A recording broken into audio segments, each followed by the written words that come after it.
Have you lost your job? Have you lost a loved one? Are you exhausted caring for your parents, for your kids? Well, you can find immediate relief when you read Sheila Mac's new #1 bestseller, Bootstraps and Bra Straps.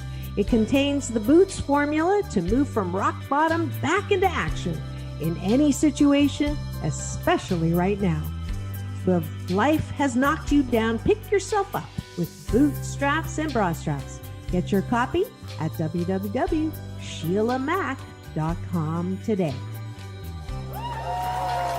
Are you ready for a reboot? Welcome to the Sheila Mac Show, reality at its finest. History reminds us those hit hardest often become the change makers. This year, we've all hit crazy economic, social, and emotional rock bottoms. We all get knocked down. Something hits globally, locally, personally. It affects our health, finances, our relationships. We have to recreate a business or career. Each show, Sheila and her special guest will be sharing their reboot stories, guiding you with real solutions to upgrade and up-level emotionally, mentally, physically, spiritually, and financially. Here on NBC's KCAA Radio, Mondays at 1 and Wednesdays at 7 p.m. Pacific Time. If you're ready to pull yourself up by the bootstraps and bra straps, enjoy a listen.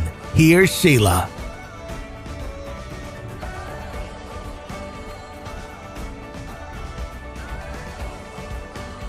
Are you ready for a reboot? Welcome to the Sheila Mac Show, reality at its finest. History reminds us those hit hardest often become the change makers. This year, we've all hit crazy economic, social, and emotional rock bottoms. We all get knocked down. Something hits globally, locally, personally. It affects our health, finances, our relationships. We have to recreate a business or career. Each show, Sheila and her special guest will be sharing their reboot stories, guiding you with real solutions to upgrade and up-level emotionally, mentally, physically, spiritually, and financially. Here on NBC's KCAA Radio, Mondays at 1 and Wednesdays at 7 p.m. Pacific Time. If you're ready to pull yourself up by the bootstraps and bra straps, enjoy a listen.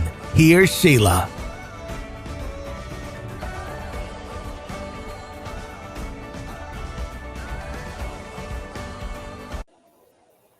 Welcome to the Sheila Mac Show, reality at its finest. Here we have real people sharing real stories and actionable steps to help you reinvent, rebuild, and reboot your life on your terms. I'm Sheila Mac, your host, and today we have special guest, Dr. Jeff Standridge. Jeff helps organizations and their leaders generate sustained results in areas of innovation, strategy, profit growth, organizational effectiveness, and leadership. He was formerly the vice president of Acxiom Corporation. He has led established and startup businesses in North and South America, Europe, Asia, and the Middle East. He also serves as the managing director for the Conductor, co-founder of Cadron Capital Partners, and teaches entrepreneurial finance and innovation leadership in the College of Business at the University of Central Arkansas. Okay, he has been an invited speaker, trainer, and consultant for numerous companies, institutions, and organizations across 5 continents. He's the top performers field guide, catalyst for leaders. So he's written quite a few books also, and he is. Let me see. You've done a lot, Dr. Jeff. Oh wow! So let's see here. He is also retired from the U.S. Army, Arkansas Army National Guard, and organizational development, as well as a Master of Education with special work in human resources development. All right, welcome to the show, Dr. Jeff. It is so great to be here, Sheila Mac. I appreciate you for having me. All right. Well, thank you for being here. And aligned with my latest book, let me get the book there, Bootstraps and Bra Straps, the formula to go from rock bottom back into action in any situation. This show is here to help you as the audience, as the listener, to get back on track this year. And we have had so many situations that have really hit us this year that we've never expected. So that's why we have incredible guests on, like Dr. Jeff. So, Dr. Jeff, I'd love to start out maybe with a story of something that happened that you had to overcome in your business or personal life and how you got back on track. Sure thing. There have been a number of those, and so I have to narrow them down to actually talk about them. So, I graduated high school with 27 other people, so one of 28 total graduates in a very small town. Wow. And so when I went to college, I had to cram a 4-year degree into 5.5 years. Little joke for you there. And I thought I was going to be a finance major. So I went to the University of Central Arkansas as an undeclared finance major because I had a cousin who had an 11th grade education, but he owned a bank. And he said, go up there to that college. He was several years older than I. Go to that college, get you one of them finance degrees. And when you do, you come back down here and I'll teach you how to be a banker. So I entered college as an undeclared finance major. And I took my very first intro to finance and economics, and I made the only D I've ever made in my life. And I went, no, not going to be a finance major. And so I ended up losing a scholarship and working full time and paying my way through college by working. I was able to graduate with virtually no student debt whatsoever, maybe $1,000 or something like that. And over the course of my career, I've never gone back to that college to get any entrepreneurial finance or finance education.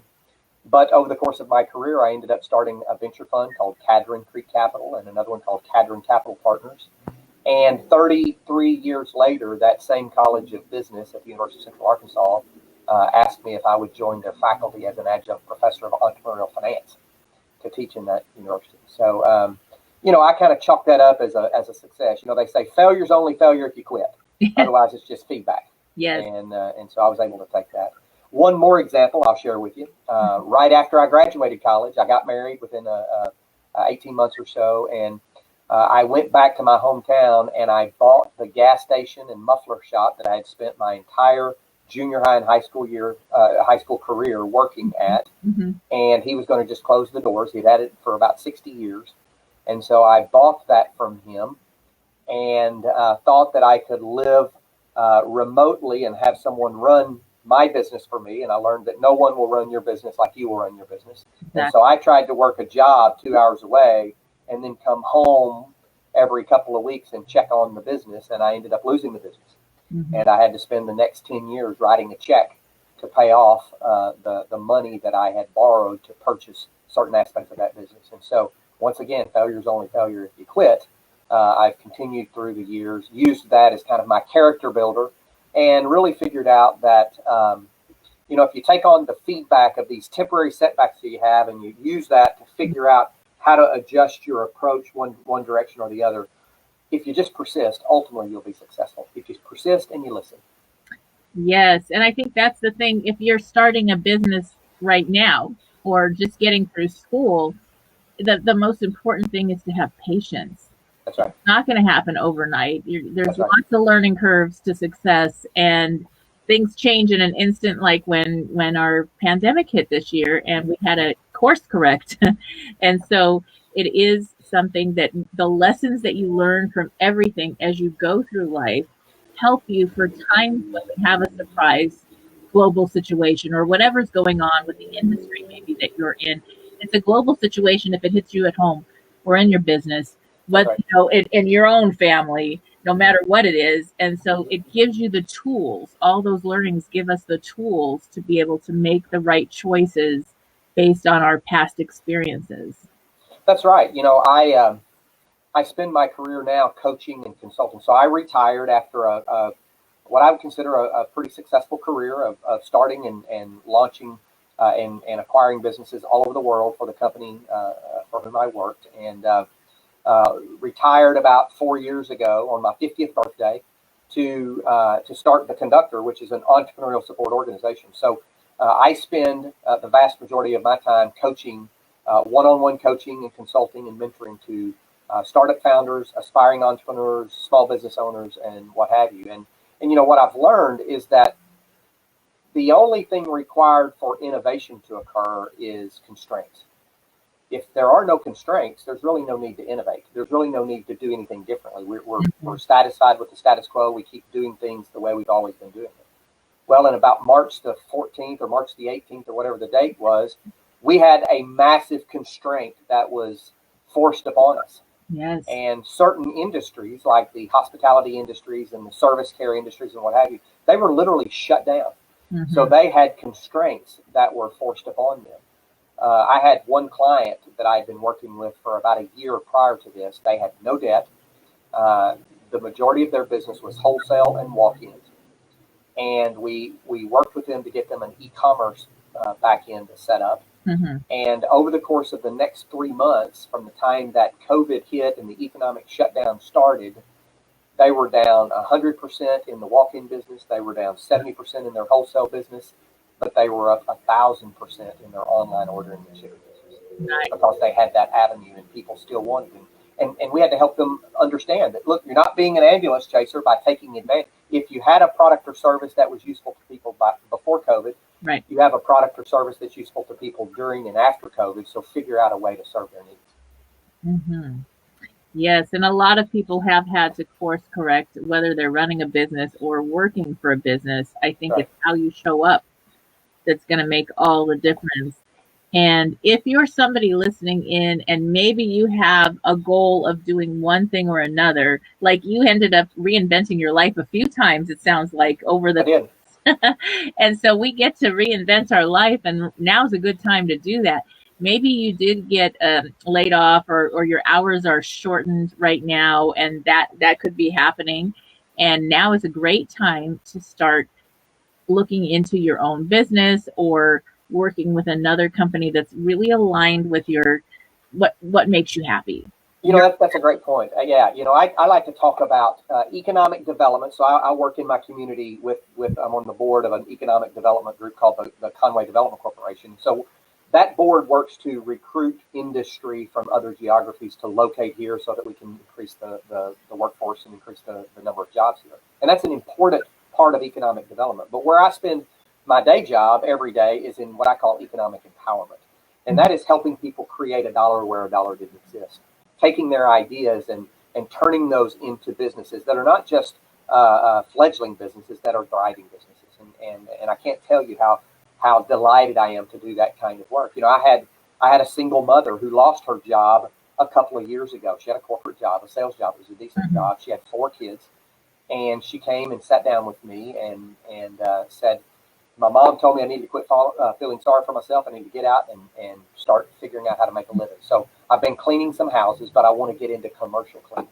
And she said, I really don't know how to do that. And so I gave her some examples of some membership groups she ought to join, one of which was her local chamber. Mm-hmm. And I didn't see her for several months. And she came to hear me speak at a local luncheon that we had. And she hugged my neck, but she didn't say a lot. And then I got an email from her that night. And she said, you know, I couldn't talk to you because I was afraid I would cry. But she said, I haven't talked much the last 7 months, but I want to tell you what's been going on. You were the first person who told me yes. Mm-hmm. And you were the first person who gave me tangible actions that I could take to actually get there. And she said, what you didn't know is when you told me I needed to join the chamber and I looked at the cost of membership, about $250, she said, I almost fell out of my chair. Because what you didn't know was that I was literally scraping together loose change to buy my kids day-old bread. Mm-hmm. And she said, now I am working with a realtor to look at maybe buying a house next year. I've hired my second employee.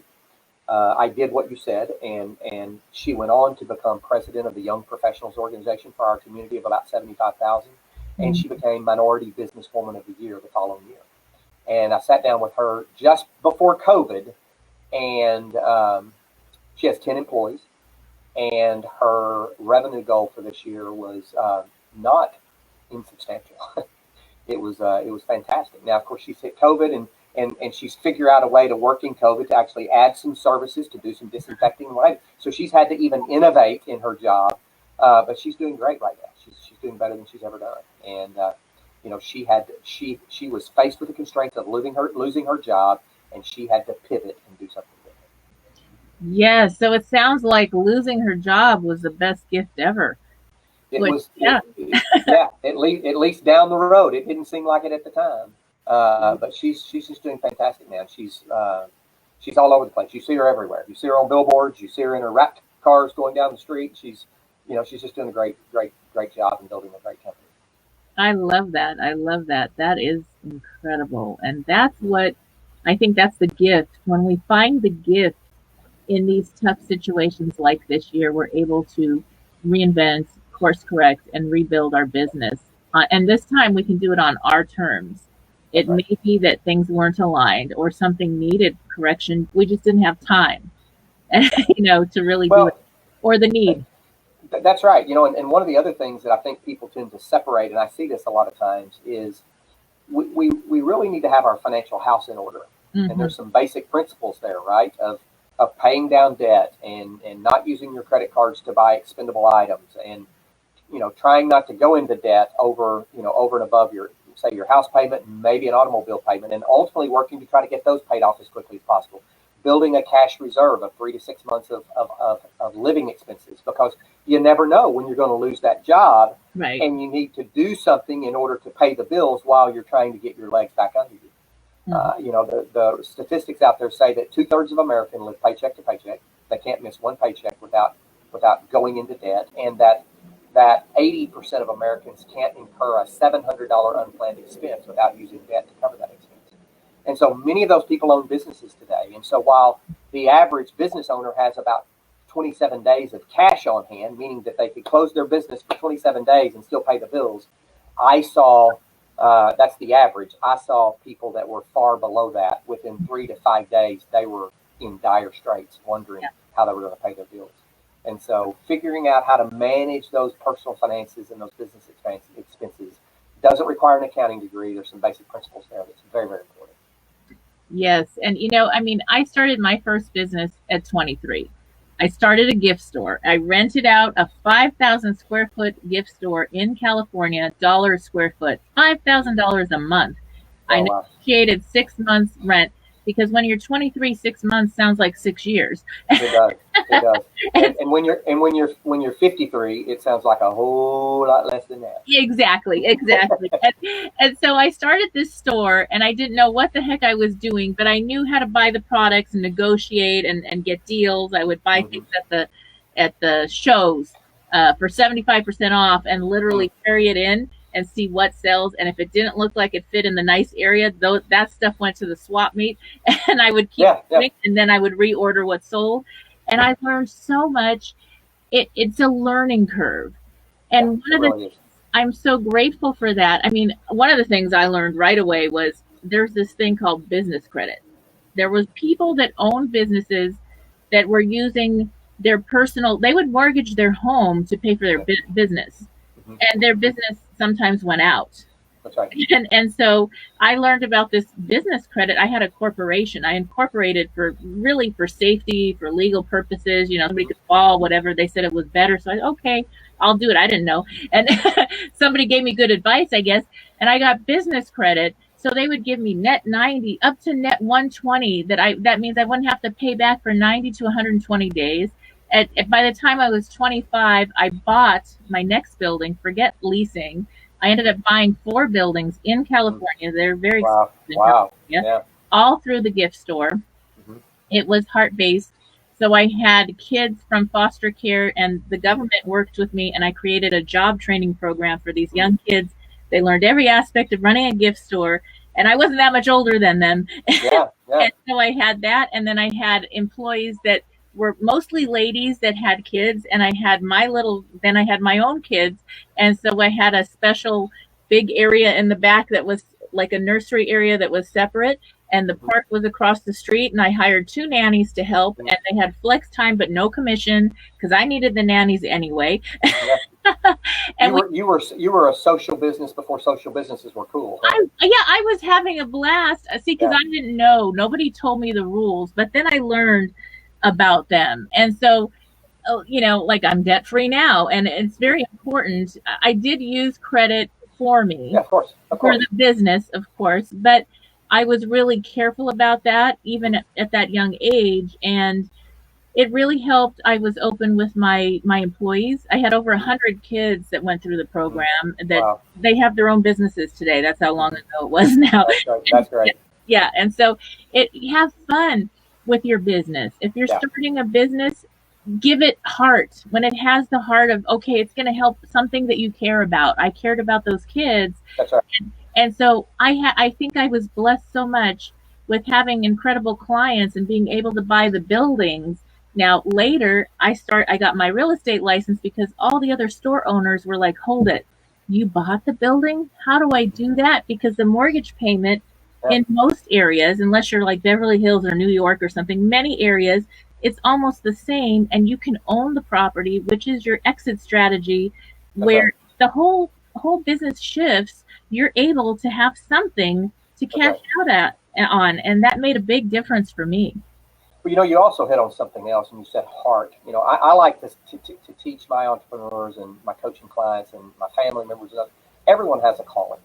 Everyone was created with a unique set of gifts and graces that they can bring to the marketplace. And we tend to only think of calling in the form of some religious thing. And I believe that people were uniquely gifted. And when I was working for a publicly traded company about the age of 42, I was pretty certain that my calling was not in selling data to marketers trying to better target their consumers, which is what my role did every day. But I had somewhere between 400 and 500 people in my organization across 5 continents in this company. And I started looking at what I did and what the feedback that people were giving me. They were saying, you helped me think differently about work and life. You helped me solve problems. You helped me look at things from a different perspective. And so I spent some time contemplating that and praying about that and other considerations. And I came to this belief that everyone has a calling. Some people, their calling is their vocation. They earn their living by fulfilling their calling. My wife was a pediatric nurse practitioner. My daughters, both of them, are neonatal nurses. I've got a great friend who's a psychologist, a father-in-law who is a pastor. They earn their living by fulfilling their calling. Then there are others, and I put myself in this category, their vocation supports their calling. Yes. If they figure out the connection. Right. If they figure out the connection. And I was in the time of trying to figure out that connection. And I came to realize that my calling was creating new insights that inspire people to live better and work better. And so I do that through my writings. I do that through my coaching. And I do that when I was leading 400 or 500 people in the organization that I was in, when I speak on leadership or team development or sales and marketing or what have you, business growth. I'm doing that. And so people say, well, and when I figured that out at the age of 42, employed as an executive in a publicly traded company, it was a game changer for me. I went to work with a completely different attitude every day. And 4 years ago, I left that job, not because that job ceased to be a good platform for me to fulfill my calling, but because the Conductor emerged where I am today, and it presented itself as a better platform. Right. Yes. So you did that with those kids, right? You used your heart and you found out the connection. Yeah, gift store. I was using art and I was designing and I was having. The first store I rented was next door to all the restaurants. So all the other stores closed at 5 p.m. The restaurant stayed open till 10. So I stayed open till 10. And on the weekends, I had like the musicians come from 3rd Street Promenade in Santa Monica, and they'd come up and they'd share their music for free. Yeah. And, and I'd have tea and like little desserts for free that we sold the tea and the cookies, and people would come in after they ate and they'd spend $400 or $500. Yeah, you drew a crowd. And I was like, I don't know why they're closed, but that's all good. That's all good. We'll just funnel them right in my front door. Yeah, that's right. But I was having fun. So I think having fun with what you're doing in business. Yes, there's, there were things that I did not love doing, and I had to hire help for, get the point of sale and figure out all the taxes and sales taxes and all the payroll. And that was not my favorite gig. Working with the people and helping those kids and all that I just had a great time. And I'm sure it showed to your customers. You were enthusiastic and they were enthusiastic about what you had to do. And I know that in that the first shopping part, many people, other store owners that had those businesses for years and they were successful, they didn't know they were still using their own credit. Every year they didn't know about the things that were available to them. They didn't know to buy. They could have bought the building. Some of them did, and I ended up getting my real estate license. I said, I'll help you. And then at a certain point we did opportunity cost, and I said, wait a minute, now that I adopted 3 more kids, so I've got this big family, and I said, you know what, this is kind of hard now. I want to go spend time with my kids. So I rented out all the buildings I purchased, and I had passive income. Yeah, there you go. Teach, and Yeah, they went to the best schools, and I taught there, so they went free. And I was there, which was my goal, was to be with my kids as much as I could. Yeah. And I'll tell you, this year, with having home, your kids, some of us have kids home now, because depending on where you live, some of the schools are closed. I know I have two of my youngest that are home because the college is closed. Sorry. And so they're doing online. And with that, don't feel bad to bring your children in and share about what you're doing for your work. Share about those things. Yes, because that's real life application. They don't teach that in school. Let them see how you're working with your clients, or whatever you can share with them. I don't know, stapling papers. Let them be part of it, and they will know. I mean, my kids all are managers and doing their own businesses, and they're all very well to do because they had that hands-on. And maybe it wasn't fun for them at the moment, but it was the best lesson they had. They're far ahead of their peers that just read the books. That's right. That's right. You know, I when my daughter turned 15, I said, look, you're not going to get a car when you turn 16 on your 16th birthday, and you're not going to get a new one anyway. So here's what: it can't cost more than this, it can't be older than this, and it can't have any more miles than this. Go find one. When you find it, I'll buy it for you. And so we bought it probably about 8 months before she turned 16, which in Arkansas you can drive at 16 if you have your permit. It converts to a license. Well, we got her a hardship license because my wife was experiencing health difficulties and I was traveling internationally. You can get a hardship license about 6 months before your regular license to carry on duties in the family, go to school, and so I got her a checking account. I gave her the weekly budget for groceries. Mm-hmm. I said, you now own buying all the groceries, budgeting for all the groceries. Any money you save, here are the things we'll eat generic. Here's the things we won't eat generic. Yeah. And you're now responsible for buying all the household items and groceries and budgeting and what have you. And anything you save, that's extra gas money for you. And it was really interesting to watch her friends come over, because our house was always the big hangout. Yeah. And they'd get ready to go somewhere, and she would say, whoa, no, you drink that cola. You drink that, because you're spending my money now. You don't leave that there. You drink it, right? And so she got real parental, if you will, over how her friends were wasting the stuff, the groceries that she was buying. And today, she graduated college with no student debt, with money in the bank. Her husband's just working on his residency now. He's out of medical school. She's a nurse. Nice. They travel. They own their own home. They've only been out of college for about 6 years, and it's phenomenal. So yes, it makes a difference. So this year is not all bad for having the kids home. That's right. Yes. Teach them. Exactly. I'd love to have you share with the audience maybe some more tips and things about starting a business and all that you're doing. Yeah, so if you want to check out what I'm doing, you can check it out at arconductor.org, and that's AR as in Arkansas, arconductor.org. We're a public-private partnership, actually, and we actually, our model is to go get funding from third-party sources that have an interest in growing jobs, certainly in Arkansas. I do some private coaching with my clients as well at jeffstandridge.com. But the biggest tip that I can give you is don't fall in love with your idea. Don't fall in love with your products and services, or whatever products and service ideas you have. Fall in love with the problem in the marketplace that you want to solve, and then go do what we call customer discovery. What is it? What's the business problem you're trying to solve? Who are the people that experience that problem to the greatest degree, i.e. your potential customers, your end users? And then go find a sample of those that you don't know. Don't go ask your parents or your sister or your best friend or your cousin, because they'll say, oh, that's nice. Yeah, you should do that, right? And they'll lead you astray. What you want to do is you want to spend as little money validating that you have product market fit before you actually launch your business, so that when you do launch your business, you will be certain you have product market fit and you already know kind of who your clients are because you've been out talking to them. I've had situations where I've told entrepreneurs, you go talk to 100 people before you spend $50,000 on an app. You go go talk to 100 people whom you think will be prime users of the app, and when you do, come back and see me. And I had one guy who came back and said, thank you. You saved my life savings.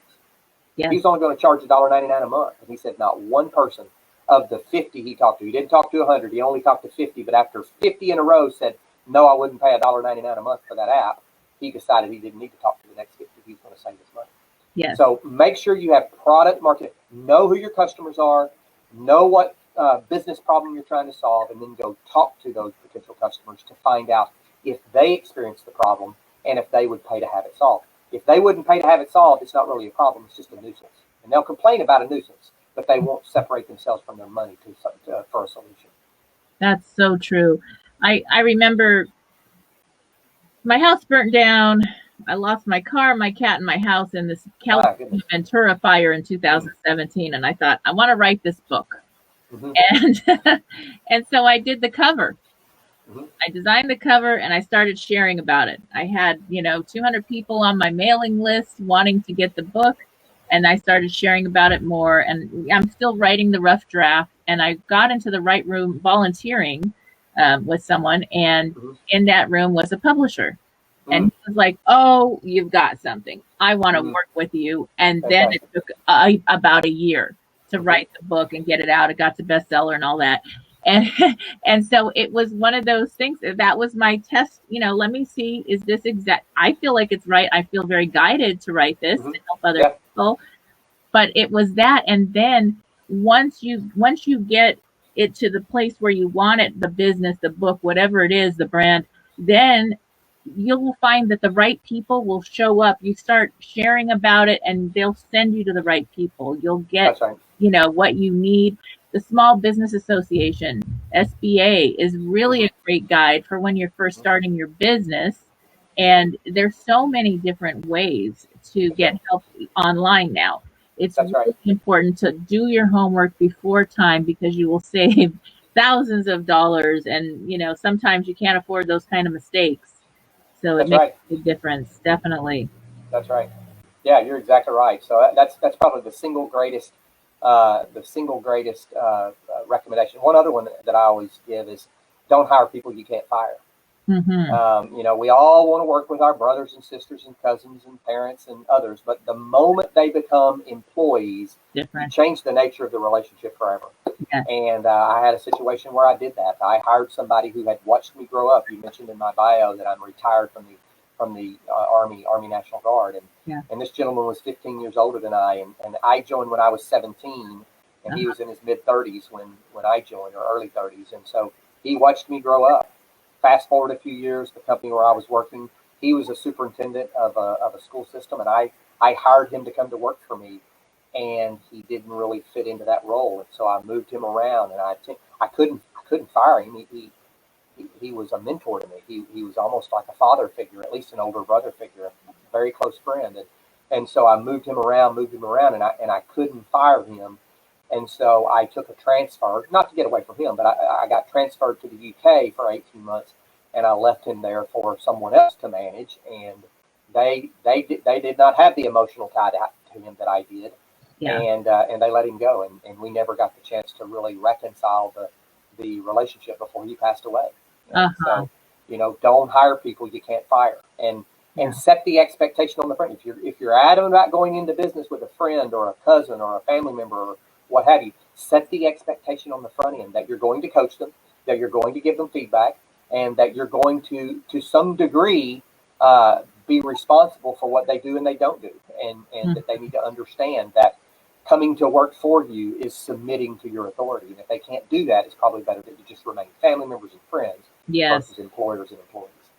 I tried to steer clear of that, but there were times where people would jump in, and it was holidays and everybody'd flake out, and I'd be like, okay, come on over, help out. But for the most part, one of the things I did back in the day, this is when I was 23. Okay. So I have a 24-year-old daughter. So that just tells you. So I remember the camcorders, the big old recorders that were like 20 pounds. I had every aspect of my training for the gift store was on the big old CD. VHS, yes. And I would have people watch that instead of repeating myself for the trainings, because 5 stores, a few hundred employees over time. And so it really helped. And I basically said, I want you to be me. And this is how I do it. And that's how I want it done. You know, and it really, I mean, and then I thought, wow, this is so good. I actually had somebody cleaning my house. And there was a big turnover in people cleaning the house. It just was. And a lot of times I'd coach them and help them, and they'd find something else. I'd be like, I just lost a really good one, but now she's leaving and doing awesome, and I have to retrain somebody. But that was one of the things. And I did a recording on how to clean my house. I cleaned my whole house exactly the way I want it done. Use this for that and this cleaner for the wood floor, and never had a problem. Yeah. You know, I know we're probably getting pretty close to time, but I want to give you one more tip that I give entrepreneurs all the time, and that is to figure out what their time is worth. And I do that in two ways. Number one, to take if you're the owner of a business, to take the annual revenue goal of your business for the current year or the next year. Take that annual revenue goal and divide it by about 2,000, because that's the number of working hours in a year. If you take a salaried job at a company down the road, and it's a salaried job, we're expected to work 40 or 45 hours a week, but you're not punching a time clock.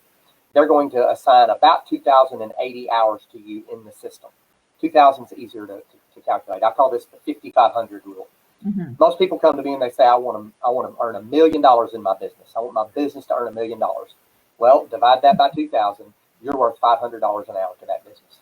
Or they say, I want to earn $100,000 of annual income, personal salary or income from my business. Well, you're worth about $50 an hour relative. So $50 an hour relative to your income, $500 an hour relative to your business. How much time are you spending doing $14 or $15 an hour tasks? Yes. And are they tasks that only you can perform? And if the answer to that's yes, I would say challenge yourself on that, because my experience is 90% of the time when people say, yes, only I can do that, if they would take a video, they would record how to do it, and they would document how to do it, they could actually offload it to someone so that they could spend their time doing $50 to $500 an hour tasks and hire other people to do anything less than that. $45 task, $37 task, $20 task, $15 task. That is the way you scale yourself as a business owner. Yes. And it's hard. I've seen a lot of business owners that want to do everything, and they're stuck staying small. They actually are owned by their business, and they don't have a life. And they haven't built a business. What they've built is they built themselves a job. A big job. Yes. Yes. And I don't know how I learned how to delegate, but I got that down awesome. Well. That's awesome. Very young. I was like, you know what? No. And there's ways. Look, I had that whole training program. The government paid those kids a full salary. I had to show them in documents, and so that's why I had the videos, I had papers, I had everything documented on the training process. And they got workers' comp covered, they got their salary, and the agreement was they worked for me for 6 months because nobody will hire them. They're at-risk youth. And then they get to go work at Macy's or, one of the big department stores. And that was it.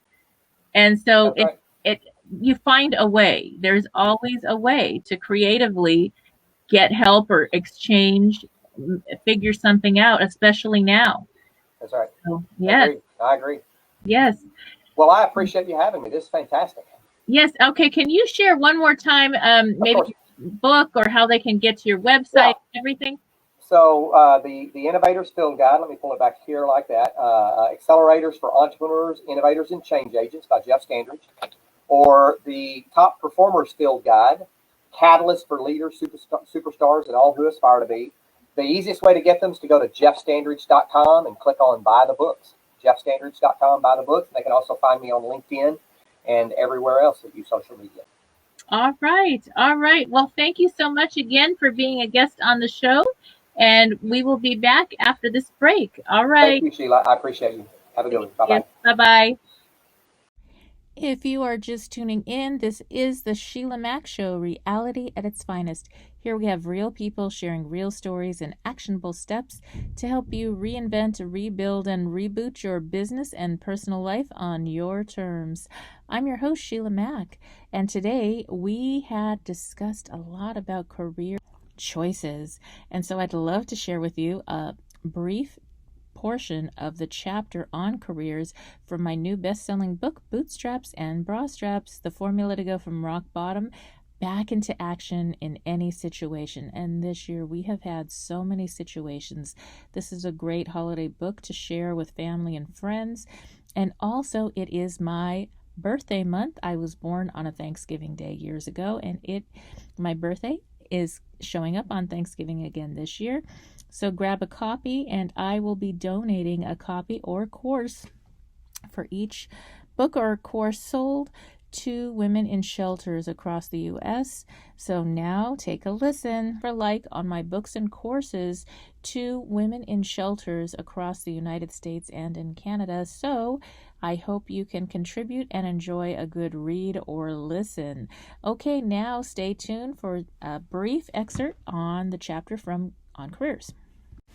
If you are just tuning in, this is the Sheila Mack Show, reality at its finest. Here we have real people sharing real stories and actionable steps to help you reinvent, rebuild, and reboot your business and personal life on your terms. I'm your host, Sheila Mack, and today we had special guests discussing following your bliss. Wow, talking about a career choice where Jeff went from starting to learn accounting to then following his bliss, and he ended up teaching and running programs in his field of interest at the college that he actually left years earlier. So when you follow your bliss and when you do what your soul guides you to do, it seems that things do fall into place and life gets easier. So keep that in mind. And right now, I'd love to share a short excerpt from my new chapter on careers in the best-selling book, Bootstraps and Bra Straps, the formula to go from rock bottom back into action in any situation. The book is available on Audible, Amazon, Kindle, and also at www.sheilamack.com. And if you go to my website there, you also can receive a free introduction mini course on the introduction to the Boots formula, which is the formula used throughout the book that's helped many thousands of people get back on track during their tough situations. All right, so here's a chapter on careers. Take a listen. Chapter 6. Working hard for the money. Careers. I've gone to the same woman's spa since I was 18 years old. I first saw this oasis called Sheila's Spa in a magazine my dear friend Julie gave me when I was in a holding placement camp awaiting my emancipation hearing. That story to come too. Before I'd ever heard about vision boards, I cut out that article and put it on the wall over my bed. I told myself one day I know I'll go to Sheila's Spa. It even has my name on it. By the time I was 18 years old, I was working at JPL and starting to sell things at the swap meet on the side. Finally, I was able to afford to go on my first trip to Sheila's Spa, although the owner Sheila Clough renamed the spa the Oaks at Ojai. Every single year since, often 2 or 3 times a year, I would stay at the spa, sometimes for a month or more. When I first started going, I could only manage to pay for a 3-day weekend pass. I worked from the spa, running my business and enjoying the retreat. Sometimes I'd help out with a couple of classes or with a program as my way to give back. I came to know all those beautiful ladies from around the world. It was a woman's community, a safe place to just relax and connect. This was truly my second family, and I have so much gratitude for the Clough family and all the people who helped create the spa environment I called my second home. The spa was opened for more than 45 years until it was caught in the Ventura fire and sustained so much damage that they had to permanently close. Until that day, it had been open 24/7. They literally hadn't closed their doors until the fire shut them down. Some of the employees had worked at the spa since it first opened its doors, the only job they'd had for the bulk of their adult lives. It was a beautiful place to work and became like a second home for those employees. And just like that, it disappeared. Everybody in the whole community lost their jobs, not just the spa, but other local businesses that depended on the people the spa attracted from all over the world to stay in their little town. Some of the employees had to relocate, and obviously, this wasn't planned. They all lost their income very suddenly, unexpectedly, and dramatically. They couldn't see it coming or make other plans. After December 2017, all the women working at the spa had to reinvent themselves, start over, and rebuild their lives. From shift to gap. Not all career shifts are as dramatic as the one those women were thrust into, but most women will experience at least one career shift at some point in her life, if only as she moves into or out of the workforce. Different career shifts may occur at different stages of life. Becoming a mom and having to pull back or take time off from the workforce, moving back into a workplace after a considerable amount of time off, where you may be dealing with a lot of changes, or confronting retirement. You may be moving from full-time to part-time, or the other way around, or even going from paid work to volunteer work. Whatever shift you are making, you are unlikely to find an even playing field. Statistically, women get paid less than men. In 2017, the U.S. Census Bureau determined that women working full-time, year-round, earned only 80% of what their male counterparts earned. That's a pretty big gap. It's better than it was, but we still don't command the same salaries that our husbands, boyfriends, fathers, and brothers do. We're stuck with that. We're changing it, but in the meantime, it's a reality, unfair as it may be. Because the deck is still stacked against us, we women often have to work even harder to support ourselves and our families. In this chapter, we'll look at ways you can close that gap as much as possible, including learning how to find your soul calling, supporting your career with education, volunteering, and being prepared for the multiple career shifts most women go through. What is your soul calling? When you have a change in career, whether it's a conscious choice to work less, a forced choice because your employer is downsizing, or you're making the shift toward retirement, the change is an opportunity to redirect your life and say, now it's going to be on my terms. That is the time to follow your passion, or what I call your soul calling. Figure out the other things you can do. Evaluate your talents to see what you're good at and where you can make money. You might have a passion you want to pursue, even if you made your money in another industry. If you're open to the opportunity, your soul calling can redirect you to something that is so much better than the job you didn't like, that you only did for the money. I'll show you how to determine what your soul calling may be in the activity at the end of this chapter. Everybody has a talent. When you follow your talent and mission to help people, you will experience a kind of pull or draw toward activities that utilize your talent. It's almost like you can't not do it. You keep finding yourself using that talent. It just comes out. You can't keep it locked up in a box. We all wear different hats and work in different careers, but the strong talent that is your driving force is your own. When you're doing it, you could do it for free. Sometimes you are doing it for free because that's how it shows up. You're not going to be able to get away from it. You can pretend. You can try to do something else to make money. Maybe that pays for the moment to pay your bills, but in the long run, you'll be continually drawn to your purpose. That feeling of being drawn towards something means the activity aligns with your core values and your life purpose, the vision of who you are. It's the shoe that fits your foot. When you enjoy what you're doing, you think, they're going to pay me for this? That's awesome. I have a client named Lady whose husband surprised her by asking for a divorce. He came home, said, I'm in love with someone else, and he was done. One day everything was fine, and the next day he was gone, leaving her alone with her 3 kids. She was caught totally off guard. When she came to me to figure out what to do next, we looked at her skills, past experiences, and different options. Lady told me how, when she was a young girl and teenager, she took cake decorating classes, and her cakes won prizes and awards. She made beautifully decorated cakes that looked like famous people or Disney characters. She would sell them to her family and friends who wanted fancy birthday cakes.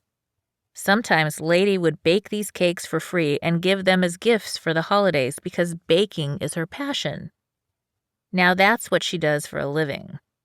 She followed what seemed like the natural next step and started a cake decorating business. Lady works out of a professional kitchen baking sugar-free, gluten-free cakes for the health-conscious and regular ones for people without dietary restrictions.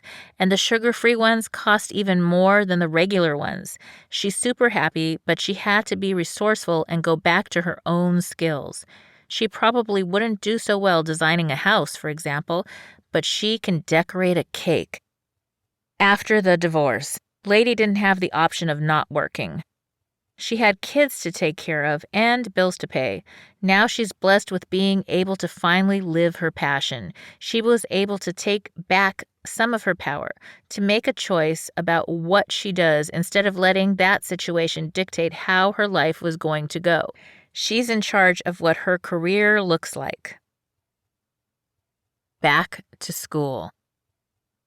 Sometimes you may need to supplement your experience with additional education before you can pursue your dream career. While I was working on the revisions of this book, I took some time off to go out to dinner. The restaurant was pretty empty, so I struck up a conversation with the hostess and waitress, who turned out to be two amazing ladies. Both Stacy and Judy are single moms, raising their children on the wages they earn at the restaurant.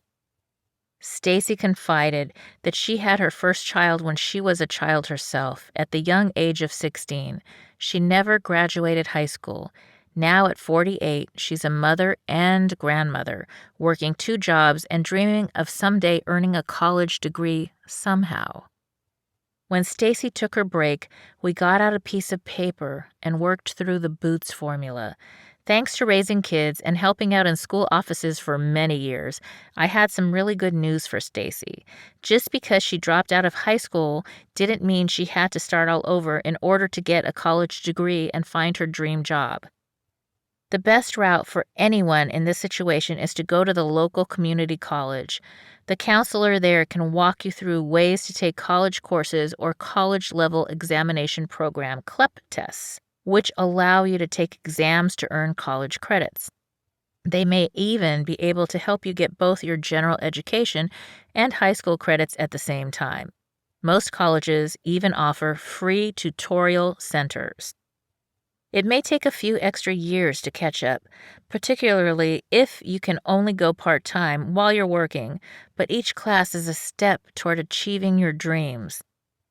Until Stacy and I talked, she thought it would be impossible to ever go to college. She promised to keep in touch and even invited me to her graduation. I'll be there with boots on. What are some things you're not doing because someone told you they're impossible?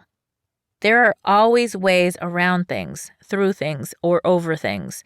The most important thing to do is to put your boots on and start taking the first steps.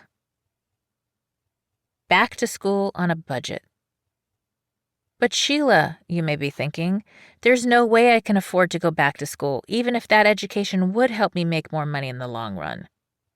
To that I say, how can you afford not to?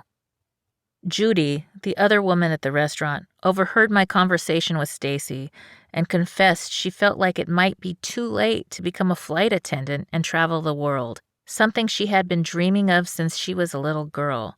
She said that she'd looked into going back to school but was thinking maybe it would be wiser to just take a course in bartending to make more money. I asked Judy, if your daughter told you this is what she'd always wanted to do, yet she could earn an extra $1 an hour doing something that wasn't aligned with her goals, what would you tell her to do? She laughed, but she got serious when I followed up. What is your happiness worth? The secret that most people are not aware of is that if you have lower incomes, are a single parent, and are on a budget, you can get help going back to school. You will most likely qualify for some form of grants and financial aid for books and course materials, as well as class fees at the community college level. This also works for higher education, but unfortunately, the fees are higher and there are fewer grants. So higher education degrees may require shopping around at a few colleges to find one that fits your time and financial budget and gets you to the career of your choice. Don't worry so much about the name of the university. The degree and training are the important part. If you end up needing to get a student loan, they are usually deferred at 0 to very low interest while you are enrolled at least in 6 units. Be sure to check this information for your specific college and state before signing for any loans. And please don't take any debt if you don't need to. Be sure to start paying back your loans immediately, even if it's a little each month. You're allowed to make payments on those loans even though they're not due until after you graduate. While they aren't accruing high interest, now is the time to just hack away at them a little bit at a time. Another bonus about returning to school during a life shift is that once you start to get some of the course material in, many colleges offer work study or paid apprentice positions. This will give you experience in a related field, which can help you get hired in your dream job. A rock-bottom situation may be a wonderful opportunity to return to school. Take up that career you've always wanted to pursue and use that increased income to pay off any high-interest debts and build your credit score.